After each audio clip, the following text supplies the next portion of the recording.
Yamatele, c'est un album, je dirais, assez éclectique parce que c'est un album qu'on a un peu conçu entre le Sénégal, la France et le Congo.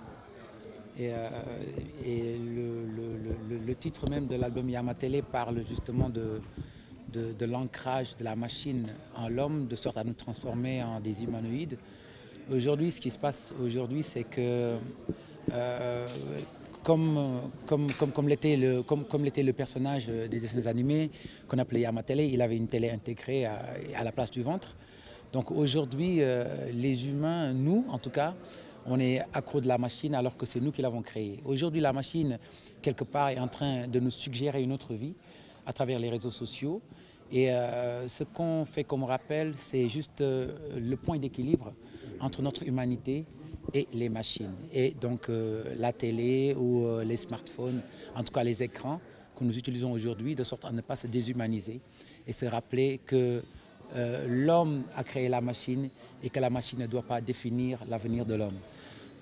Il y a aussi des thèmes assez importants que nous avons développés dans l'album. On a parlé aussi de l'emprise des multinationales sur l'économie africaine, et aussi parfois du manque de caractère de nous-mêmes africains devant le paternalisme européen qui fait que parfois on dit un peu oui à tout.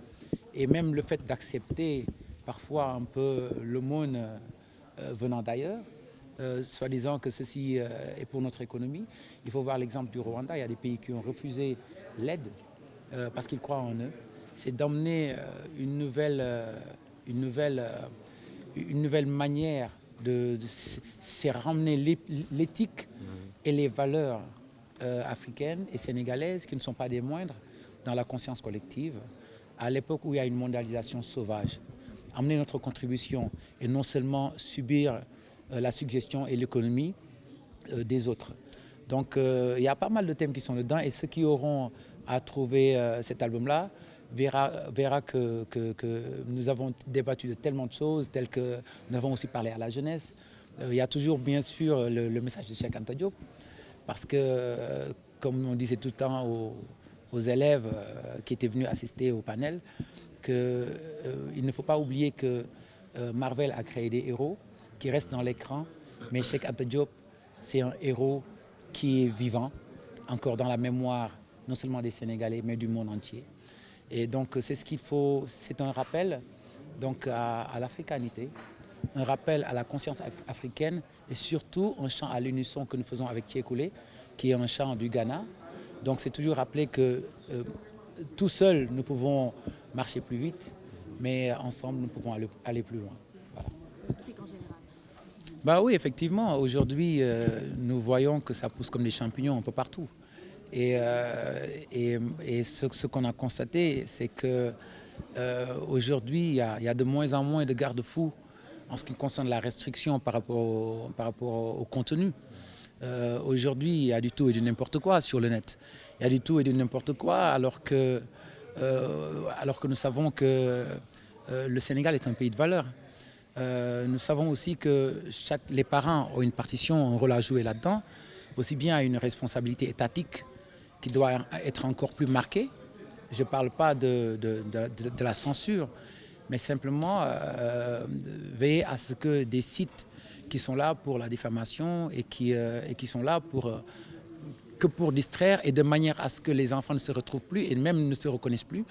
Je pense qu'il y a une responsabilité aussi étatique qui est un engagement à prendre justement pour garantir l'avenir du pays.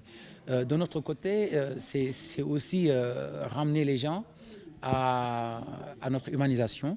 Donc avec un morceau comme ADN, Amoureux du naturel, où nous-mêmes nous nous considérons comme faisant partie de la nature.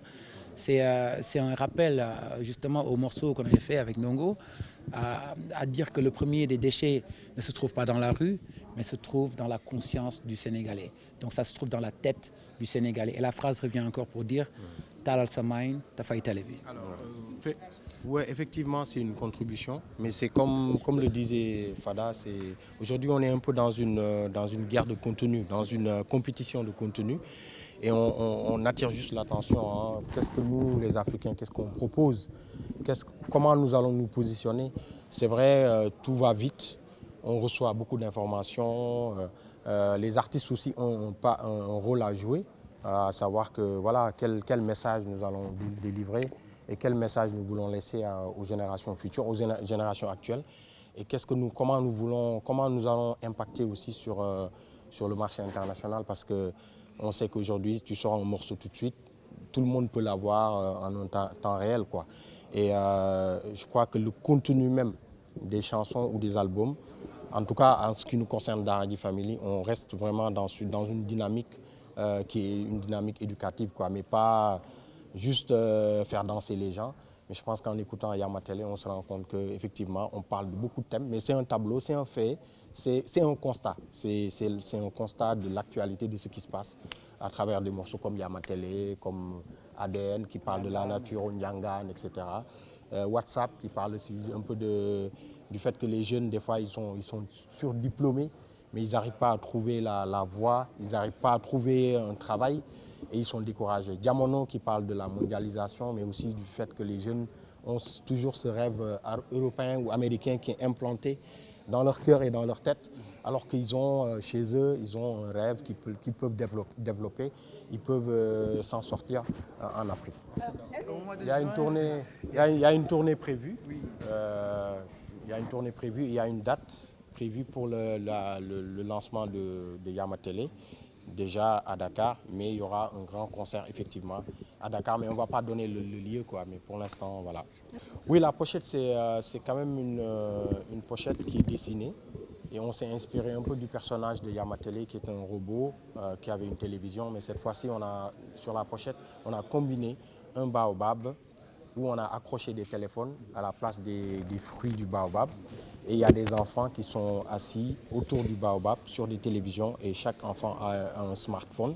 Et chaque enfant est illuminé par la lumière du téléphone. Donc c'est, comme je disais, il faut regarder la pochette et vous allez comprendre tout de suite ce que ça veut dire. Ça résume l'état d'esprit de l'album, mais aussi ce qui se passe dans le monde. Et nous-mêmes, on revient de voyage. Hein. On a été même, dès qu'on arrive à l'aéroport, on est testé même. On check. Il y avait un festival à Ngoma, il y avait tout le temps des tests. On voit vraiment, en tout cas, on fait un rappel aux populations africaines surtout, et aux populations du monde, de respecter les mesures d'hygiène, parce que je pense que la maladie va se propager plus rapidement si les gens font le contraire. Que ça soit se laver les mains, donc je pense il faudra, en tout cas en Afrique, je pense qu'on a encore une chance de faire reculer cette maladie-là. En tout cas, les artistes, aujourd'hui, on est vraiment, c'est un secteur qui est très touché aussi, parce qu'il y a des dates de concerts qui sont annulées, des tournées entières qui sont annulées. Donc tout ce qu'on espère, c'est que cette maladie recule et que, voilà, que les gens continuent à se battre contre cette maladie-là. Voilà.